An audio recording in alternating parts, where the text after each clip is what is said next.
Okay, so I've got a time lapse of when I made this one, and I'm just going to do a quick breakdown of my overall process of what I was doing and what I was thinking along the way creating this one. So the blend file won't be available for this one, unfortunately, because I used some assets that I'm not allowed to share, like Quixel Megascans, but you'll get to see my more real workflow. Like I do use Quixel Megascans quite a lot, but you know, you can just easily swap that for just free textures. It's not anything that different. It's just an easier tool to use. So anyways, we're going to watch this time lapse together, and I'll just break down what I was thinking and how some of the previous lessons of this course kind of apply to this, and some mistakes I made in this one along the way that would have made it more efficient. Here is what the final thing looks like. So right away, before I play the time lapse, I'll just tell you right now that I started with, this goes back to one of the first videos in the course, if you remember. Starting, like, before you start, it's very important to have, first of all, a chunk of time set aside to create something. So I have that here. And also minimize distractions, and also get a rough idea of what you want to do during that session of work. So the rough idea I had in this one is I wanted a sphere in the middle with some light kind of reflecting off of it, or some glowing object in the middle with like contained in a glass sphere, and something maybe cosmic vibes a little bit. That's what we got here. But the main thing was a sphere, like a glass sphere with some glowing thing in it that's reflecting kind of reflections around it in a dark environment. I got this idea from, I was watching a different time lapse that I've recorded that I won't be available here, but just some other time lapse I was recording for some reason. In that one, it was a completely different piece, but I started out, I was watching the time lapse and I saw I was using a sphere, a glass sphere, and I didn't even end up using that in this time lapse, but I just saw this thing and it looked kind of cool from this angle at the specific frame. And I thought, wow, it'd be cool to like make an entire artwork based off of what this one random frame in this thing looks like, because it was a cool shape and cool texture. So that's what I started with, and you'll see that here. So let's watch. So at this point right here in the video of this time lapse, I already have the idea, a rough idea of like a glowing glass sphere, and I've already set aside time, and I've already minimized distractions, and it's just time to work now. So that's all out of the way, just going into this, and I have a rough idea of what I want to do. So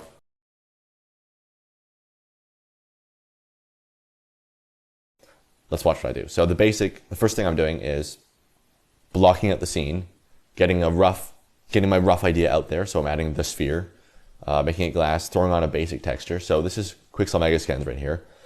So right away I'm throwing in a texture. I'm not doing detailed texture work though. I'm just grabbing a basic rock texture and throwing it on a model. That's all I'm doing. I'm not doing like crazy detailed work or anything. So there we go. I throw the texture on, and that's it. I'm done with that. Just to get basically just as fast as I can getting what I have in my head onto the canvas. A rough outline of it at least. So right away we've got some light, we've got the main object, and we've got some different ideas and colors going on here. So normally I wouldn't recommend going this detailed on like texture straight away.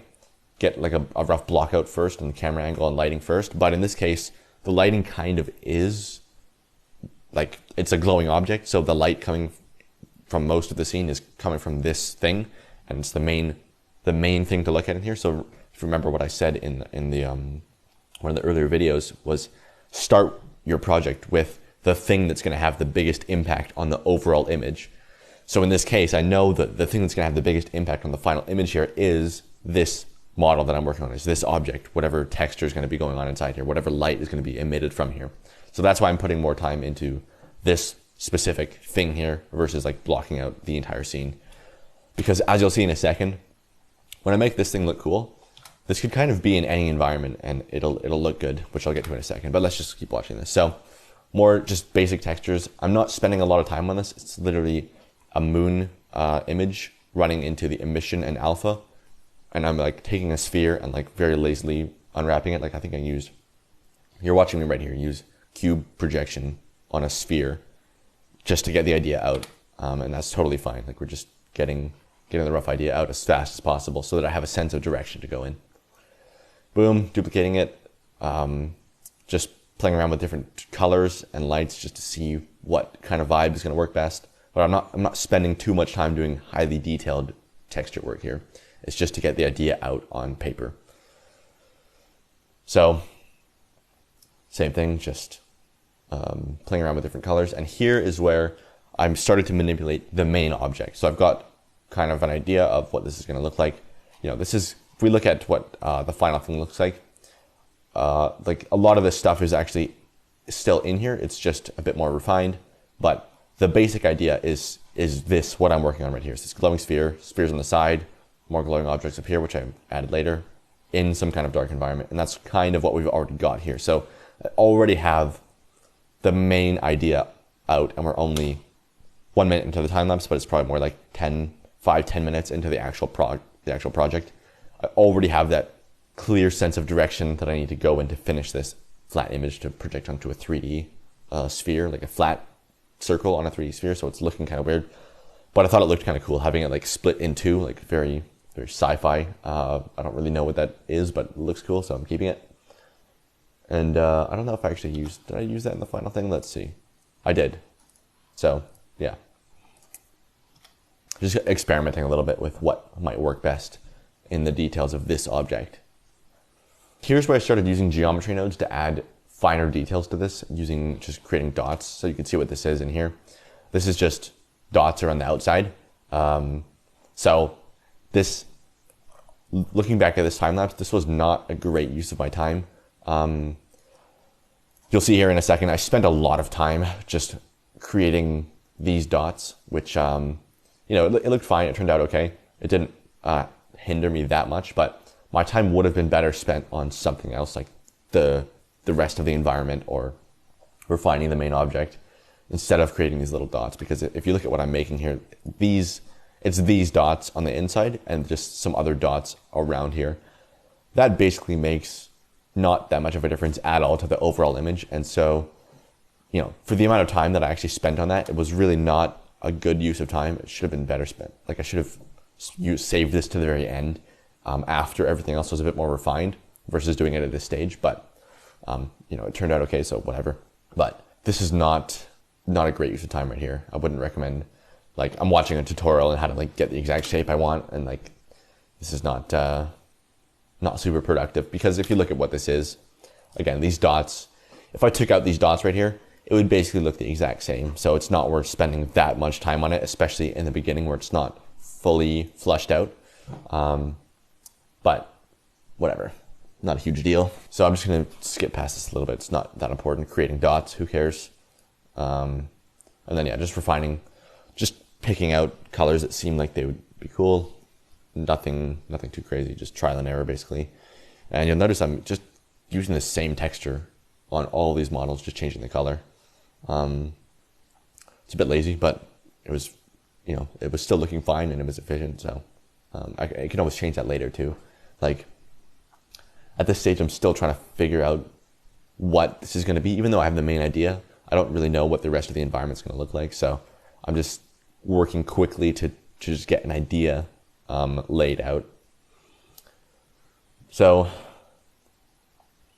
just moving to like finer details. You know, this doesn't matter that much in the grand scheme of things. So I probably should have done more work on the overall background environment versus like adding these lines in here, but whatever. Again, this is the main thing that we're looking at in this render, so it's okay. I'm okay spending a little bit more time making that look cool at this stage, so whatever. Here we are adding a bit more lighting. So this is the only actual light I've added in the scene was this spotlight up here. You can see the settings up there. I like turning the blend all the way up on the spotlights just so you get a nice gradient fall off. Here I'm testing out just throwing in a crowd. I just ended up just using this one person. This is a model from, I believe, CG Trader. I just bought a pack of cheap people. They're pretty low poly, so it was a cheaper one, but just good for background stuff or like minimal, not super up close detailed stuff like this. So right there, I just brought in an arch from, this is actually included in what's now the fantasy asset pack. Back then when I was making this, it wasn't part of the pack, but this is in there. So if you want to use this exact model, it's in the fantasy pack. Basically just drop that in, used an array to get it into a circle. If you don't know how to do that, just Google Blender circular array. It's pretty easy.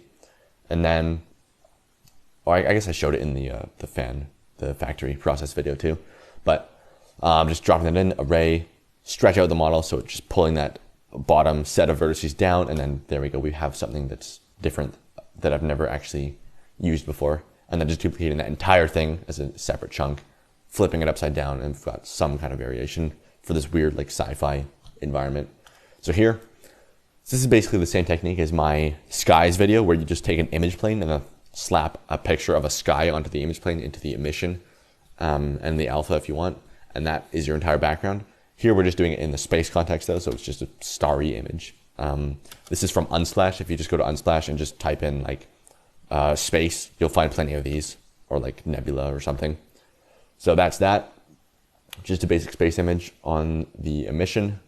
And yeah, you'll notice my workflow, my window setup is actually slightly different than the one that I showed in the beginning. This was from last year. This is from 2022, so a few months ago at the time of recording this. And it's changed a bit since then, and I think it's a bit more optimized right now. So yeah, it's not that big a video though. Pretty similar. Still the same stuff, just in kind of a different order. And yeah, just desaturating that background a little bit so it's not so colorful, just so it fits in with the rest of the vibe a little bit better. And then here we're doing my first test render. I should have done one earlier probably, because we're probably, I think this time lapse sped up 10x, so 5 to 10x, so it's like 30 minutes to an hour in, and I haven't done a test render till now. So I probably should have done that sooner, but I was pretty sure it was fine, so whatever. But definitely make sure you do test renders along the way, just because a lot of the times, like, you'll catch little things here and there that you just can't see in this like blurry render preview. So test renders will just like, you'll be able to catch those flaws and imperfections and things that are going to go wrong early on versus later on, and those might be crucial things to fix, so just watch out for that. And so here, this is where, when you have the main thing that you've created, and you're just kind of lacking something and you're not sure what, sometimes the best solution is you just take that main object and just duplicate it a bunch of times, and you'll see me do that in a second here, and just change the color, and it looked a lot cooler when I did that. So here I'm just moving things around, just trying to figure out what is going to be the best place to put these things in. Yeah, there we go. So just duplicating the main object, and then I thought it looked really cool just having a bigger version of it, or just different color versions of it. So I'm just figuring out the best place to put that in. And so here I thought like just having a few of them like kind of orbiting around each other and like simulating like some kind of view of like the cosmos or something would be kind of cool in 3D. So that's what that is. I don't know, just playing around with stuff, having fun, changing the color, just making it look cool, and just really at this point, the idea is pretty much done. It's just about having fun at this point and just doing whatever's going to look coolest. Yeah, not really overthinking things, just kind of, again, using the same free texture from Unsplash on everything, but it looks good, so I'm just going to keep using it. So that's that. And yeah, like pretty, from this point on, if you remember from the beginning of the course where I talked about that video of the basic set of steps you can follow to create an artwork efficiently and do it and maximize your chance of getting something good, that basic framework is kind of, I think this is a good example of how I'm following that here. So like I said, I've set aside some time. I've set aside a chunk of time. I've minimized all distractions. I'm not listening to a podcast in the background. I have Spotify open, but I'm listening to music. I think music is fine to use. Just be careful with it. Don't, like, I have been trying without music, and I'm not sure if it's better or not, but just be careful you don't get distracted by it, and just choose wisely what you listen to. So yeah, I've, minimized distractions, set aside time. I started with a rough idea of what I wanted. Not the full idea, like I didn't know it was going to look like this in the end, but I know I wanted a glass sphere with a glowing space thing in the middle, in a dark environment. That's all I knew. And that's what I've done here. And then I started with like making the bigger, like the most important shape. Like if you remember from that video I talked about, the best thing to start with is either a scene, like a block out, using just basic cubes and shapes to block out a scene, so you have a rough idea of where everything's going to go. Or you just start by making the main point of interest, the main thing we're going to look at in the picture. And that's what I've done here in this one. So whatever's going to have the biggest impact on what the final image looks like, start with that so that you have a clear idea and sense of direction to go in as fast as possible. So again, what I started with is, for example, like this one. the main thing in here that we're looking at is obviously this glowing big sphere in the middle. If I took that away from this image and I just removed those, and maybe replaced it with something else, this would be a completely different image. But if I took out like, if I replaced the floor with like a different pattern or a different model, or even a different environment, say it was rocky or it was maybe not in space but in the desert or something, it would be different, but it would be kind of the same image if these glowing spheres were still here, right? If we had these glowing spheres in kind of any different dark environment, the image would be pretty similar. If I removed these spheres though, it would be a completely different image. You see what I mean? So the main thing, the most important thing in this image is these glowing, bright, colorful spheres in the middle. And so that's the reason I started with those, is because that's going to have, starting with those, if I get that to look good, that's going to have the biggest effect on what the overall image is going to look like in the end. And you can see it worked out well. And at this point, when you have, when you follow that set of steps and you have now a good sense of direction to go in, now it's pretty easy. Now it's just fun, and you could just have fun with it and just do whatever you want, and just whatever's going to look the coolest, you just go with that. And this is really where I start to love creating artwork, because it's like, at this point, we already have something cool, and we can just go anywhere and just do anything and just have fun with it and just make something that is just cool. Okay, so here, if you remember at the very beginning, I added this cylinder, but I did not spend a lot of time detailing it. All I did was I added the cylinder, quick, rough model, and then done. I just left it there as kind of a block out. Now what I'm doing, we're 7 minutes in on the time lapse, so it's probably more like half an hour to an hour in on the actual process. Now I'm starting to actually refine this model and turn it into something more intricate and detailed. So you can see we're actually doing a bit of modeling here, creating this nice pattern. And then now it makes sense to actually put more detail into this and then use this in the environment. Because if I did this at the beginning, like I said, this thing right here isn't going to have that big of an effect on the overall image, or at least the overall quality of the image. Like I could replace it with kind of anything and it would look fine. But so that's why I saved it to the very end, because I know, like, when I have these spheres done here, the stuff in the middle, the space stuff, I can kind of put anything around it and it's going to look cool. Like I said, I could put this in a desert, I could put it in a jungle, I could put it underground somewhere, I could put it in space like we did here. All of those could be cool. And they would all look fine in their own way. But it's all based off of the same concept of these glowing things in the middle, right? If I started with the floor, the floor isn't going to look cool by itself. Like, the lighting plays a big part in that. The rest of the environment plays a big part in that. What is sitting on top of it plays a big part in how cool this floor looks. So that's what I mean. It's like, if you get the most important thing done first, then you have a lot more flexibility later to just do whatever you want with it. Okay, so one other interesting thing here that I do a lot is modeling one piece and then repeating that one piece in a pattern that looks cool. So don't be afraid of repetition sometimes. You don't always have to use different, every single model you use is a completely different thing. Sometimes just having a nice pattern is actually very pleasing to look at. So don't be afraid to just repeat shapes over and over again in your composition. Totally fine to do that sometimes, as long as it's done kind of tastefully. So here, going back into Quixel, just getting some rocks to just add some more detail. Again, if you want to use rocks, I'll include a pack of photo scans that I've done of just rocks and stuff, so you don't have to use Quixel if you don't want. So here, we're doing another test render. Just making sure everything is looking good. There we go. Just a quick one. Again, I keep those settings, like I talked about earlier, is the settings I use for test renders always half resolution and low samples, and then you just denoise it. And that will just give you a quick test render just to make sure you don't, like, the worst thing would be if you're in this flow state, everything's going well, you're just watching this stuff just get made and it's all going really well, and then you do a test render and you use the wrong settings and it's like 100% resolution and 1,000 samples, and then you have to wait 20 minutes and you just come back and you've lost all motivation. You don't want that to happen. So keep the test render short so that you can stay in that nice flow state and just really stay in that concentrated focus state where you can keep working. Okay, so here again, I'm just having fun, just playing around with different models, testing things out. At this point, I could just kind of do whatever. It's already pretty much done, so I'm just moving things around, see if I can get it a bit more, get things a bit more optimized. And there we go. So,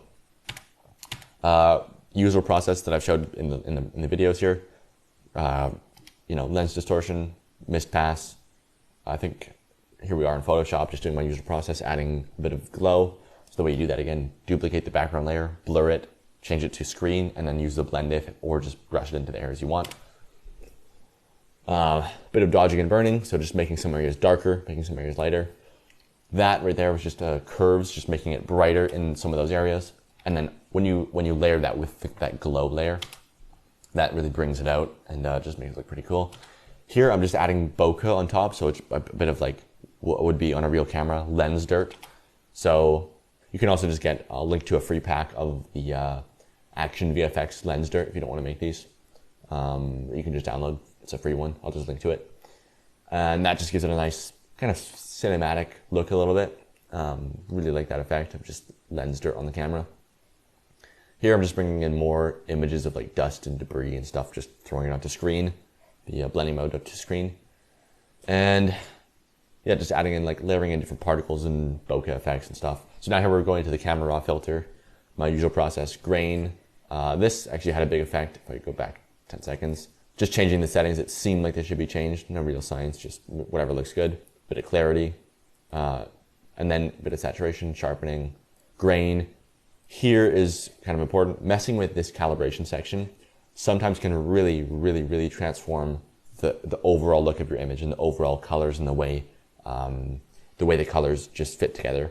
It does it in a very interesting way that I'm not really sure what's that different about it, but it just not always, but usually does look very, very cool messing with these sliders. So I highly recommend playing with this section down here. You can just get some very intense, interesting, vibrant, cool colors using these sliders down here. And you'll notice this came out of a very desaturated image. Like if we look at this straight out of Blender, this is not that saturated right here. It's not that intense. It's not that punchy and vibrant. And then as soon as you bring it, you add a bit of glow and then use those sliders down here. Look at that. It just comes right out, just extracting all that nice color information out with those sliders. Bit of clarity, because something I do sometimes is, it's just, if you add too much glow, it's a bit hard to see, but it looks cool still. And so instead of reducing the actual glow, I'll just like brush in clarity and sharpness on the areas that I want more clarity and visibility in. So that's kind of a cool thing, because if you slam the clarity over everything too much, it's just going to look bad and hard to look at. But if you do it only in specific areas, like boost the clarity only in the areas that really need it, then you can get a really nice look sometimes.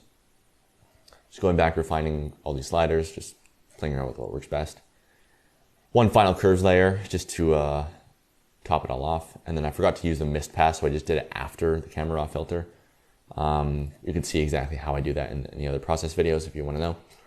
Usually I do it before the camera raw filter, but in this case I just forgot and did it after, so whatever. Or maybe I didn't actually. I went back and then did it before and then reapplied the camera raw filter. And then yeah, here it's pretty much finished. Nothing I do after this point is going to make that big of a difference. Just throwing on a color lookup table just to squeeze the last little 5% of quality out of it. Yeah, there we go. And that's pretty much done. Rotating it around just to get kind of a different perspective on it. This is the same thing as if you just, I can't remember if I mentioned this earlier or not, but sometimes if you flip the image horizontally, like you mirror it left and right, so you're looking at it kind of backwards, it kind of tricks your brain into thinking that you're looking at it for the first time again. Because when you've been staring at something for hours on end, your perception of what's good and what's not is really kind of distorted and warped. And no matter how good it is, you're pretty much always going to not like it as much, and you're going to have like a weird idea of what it looks like just for staring at the same thing for so long. So if you flip it horizontally, or in this case just rotate it upside down, or even sometimes what I used to do is just get up and like look at your computer monitor sideways or upside down and just kind of like rotate your head around. That can be a really easy way to just get a fresh perspective on the thing you've just created, and it'll give you an idea of what things you need to change and what things are actually okay. So that's what I'm doing here, just checking if what I did was good or not. And that's it. Finished it. Sometimes what I'll do is go back and take a break and tweak things. Pretty often I'll do that. Take a break, come back, and I'll end up tweaking something because I realized I missed something or here or there, or I need to re-render and fix the little thing. But in this one, it went smooth, so I didn't have to. So I just finished it and then it was done. And then I just came back, checked it later, and it was fine. Yeah, it's not always like this, so it's not always this smooth. A lot of the times I will end up going back, re-rendering things, doing like 8 different exports from Photoshop, version 1, version 2, version 3, like, and you know, you come back later and they're all kind of basically the same, but in the moment it seems like you need to like tweak all these things. That's why taking a break is so helpful. I think that's it for this one. I hope that gave you a little bit more insight into my process, just in a summarized version.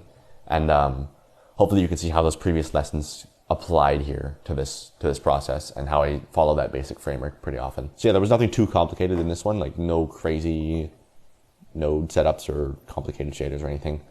Just basic shapes and nice textures, nice lights, organize things in a way that makes sense, and then like do it in an efficient way so that you can have fun with it and just have a nice result.